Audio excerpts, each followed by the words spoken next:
আসসালামু আলাইকুম রহমতুল্লাহি ওয়া বারাকাতুহু। সাইমন পোল্ট্রি ফিডের পক্ষ থেকে আজকে আরেকটি ভিডিও নিয়ে আসলাম।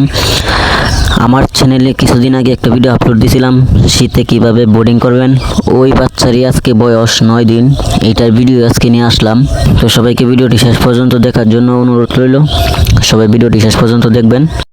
9 দিনে 2500 বাচ্চা থেকে 13টি বাচ্চা মারা গেছে। 2500 বাচ্চার জন্য আমরা 2টা বোর্ডিং করেছিলাম। 2টা বোর্ডিংয়ে আমরা 7 দিন পর্যন্ত রাখছি। তারপর 7 দিন পরে আমরা 2টা বোর্ডিংকে একসাথে করে দিছি। তারপর আজকে আরও বোর্ডিং বড় করেছি। বোর্ডিং বড় করলেও বাচ্চাগুলো আমাদের সব এক সাইডেই আজাইল, ওই সাইডে বাচ্চাগুলা এখনো যায় নাই, সব এই সাইডে আছে বাচ্চা। আমাদের বাচ্চাগুলোকে আমরা এখন পর্যন্ত তাপ দিতেছি, 3-4 দিন পর্যন্ত তাপ দিতে হবে। আমাদের এই বাচ্চাগুলো 49 টাকা পিস নেওয়া ছিল। আমাদের 2500 বাচ্চার জন্য আমরা 5টা বোটার দিয়েছিলাম। 500 বাচ্চার জন্য একটা বোটার করে দিয়েছিলাম আমরা, আর 2টা বোর্ডিং করেছিলাম। একটা বোর্ডিংয়ে ছিল 1500 বাচ্চা আর একটা বোর্ডিংয়ে ছিল 1000 বাচ্চা। আমাদের এই বাচ্চাগুলোকে আমরা আলমা ফিড খাওয়াইতেছি এবং বোর্ডিংয়ে যা ওষুধ খাওয়াইবার ছিল আমরা তা খাওয়াইছি। এখন মোটামুটি আল্লাহর মতে বাচ্চাগুলো অনেকটাই সুস্থ আছে। আমাদের এই বাচ্চাগুলোকে আমরা এখন ছোট পানির পরে পানি দিতেছি এবং ছোট আদারের পরে আদা দিতেছি। তারপর কিছুদিন পরে যখন মুরগির বয়স যখন 16 থেকে 17 দিন হবে, তখন ছোট আদারের পট আমরা উঠিয়ে তারপর আমরা বড় আদারের পট লাগিয়ে দিব।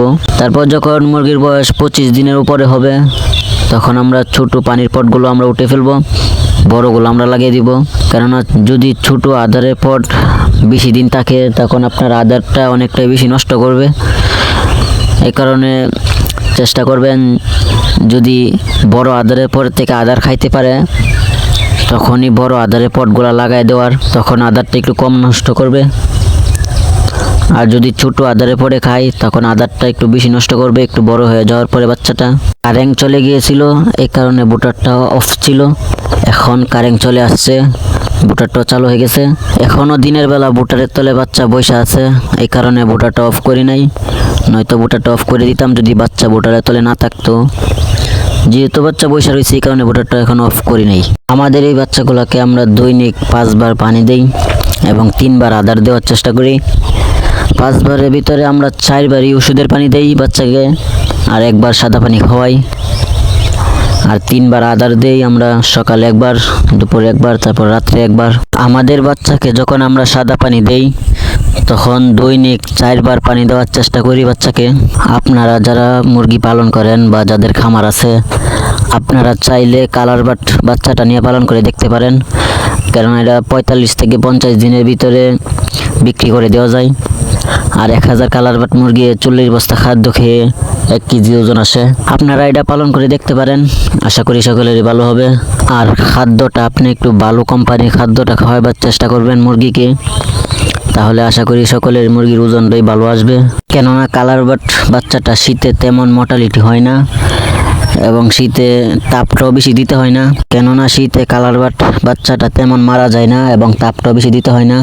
সেক্ষেত্রে সোনালী এবং সোনালী সুপার হাইব্রিডের বাচ্চা অনেকটাই মারা যায় এবং তাপটাও অনেক বেশি দিতে হয়।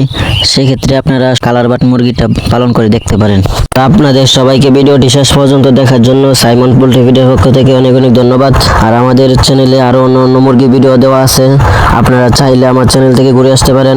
আশা করি সকলের কাছে ভালো লাগবে, কেননা আমার চ্যানেলে লেয়ার মুরগির ভিডিও, ব্রয়লার মুরগির ভিডিও এবং অন্য মুরগির ভিডিও দেওয়া আছে, আপনারা আমার চ্যানেল থেকে ঘুরে আসতে পারেন। আর ভিডিওটি আজকে এই পর্যন্তই, সবাই ভালো থাকবেন, আল্লাহ হাফেজ।